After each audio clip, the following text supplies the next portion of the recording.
UDF സ്ഥാനാർത്ഥി ഷിബു തെക്കുംപുറത്തിന്റെ തെരഞ്ഞെടുപ്പ് പ്രചാരണ പ്രവർത്തനങ്ങളുടെ ഭാഗമായി രാഹുൽ ഗാന്ധി പ്രഖ്യാപിച്ച ഇന്ദിരാ ഗ്യാരണ്ടി നിയോജക മണ്ഡലത്തിലെ മുഴുവൻ വോട്ടർമാരും ഏറ്റെടുത്തതായി തെരഞ്ഞെടുപ്പ് കമ്മിറ്റി ഭാരവാഹികൾ വാർത്താസമ്മേളനത്തിൽ അറിയിച്ചു. UDF സ്ഥാനാർത്ഥി ഷിബു തെക്കുംപുറത്തിന്റെ വിജയം സുനിശ്ചിതമാണെന്നും നേതാക്കൾ സൂചിപ്പിച്ചു. നിയമസഭാ തെരഞ്ഞെടുപ്പിൽ മുഖ്യ പ്രചരണ വിഷയമാണ് ഇന്ദിരാ ഗ്യാരണ്ടിയെന്ന് കോൺഗ്രസ് നേതാക്കൾ വാർത്താസമ്മേളനത്തിൽ പറഞ്ഞു. ക്ഷേമ പെൻഷൻ വർദ്ധിപ്പിച്ചും സ്ത്രീകൾക്ക് KSRTC ബസ്സുകളിൽ സൗജന്യ യാത്ര അനുവദിച്ചും ഉമ്മൻചാണ്ടി ആരോഗ്യ ഇൻഷുറൻസ് പദ്ധതി നടപ്പിലാക്കിയും യുവാക്കൾക്ക് തൊഴിൽ സംരംഭത്തിന് പലിശരഹിത വായ്പ പ്രഖ്യാപിച്ചും വിദ്യാർത്ഥിനികൾക്ക് പ്രതിമാസം 1000 രൂപ സഹായം പ്രഖ്യാപിച്ചും പുറത്തിറക്കിയ ഇന്ദിരാ ഗ്യാരണ്ടി കോതമംഗലം നിയോജക മണ്ഡലത്തിൽ വോട്ടർമാർ രാഷ്ട്രീയ ഭേദമന്യേ ഏറ്റെടുത്തതായി കോൺഗ്രസ് നേതാക്കൾ കൂട്ടിച്ചേർത്തു. KPCC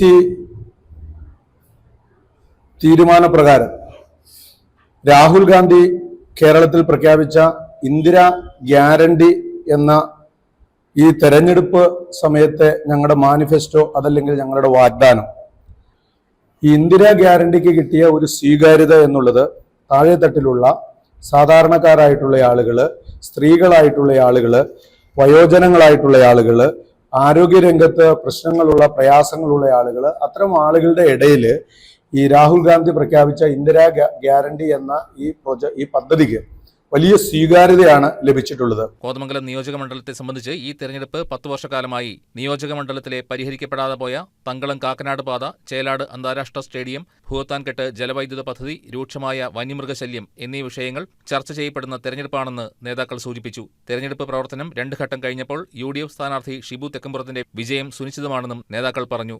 വാർത്താസമ്മേളനത്തിൽ കോൺഗ്രസ് നേതാക്കളായ Shameer Panakkan, Babu Elias, AG George, KP Babu, Abu Moideen, MS Eldhose, KJ Boban തുടങ്ങിയവർ പങ്കെടുത്തു. News desk KCV news.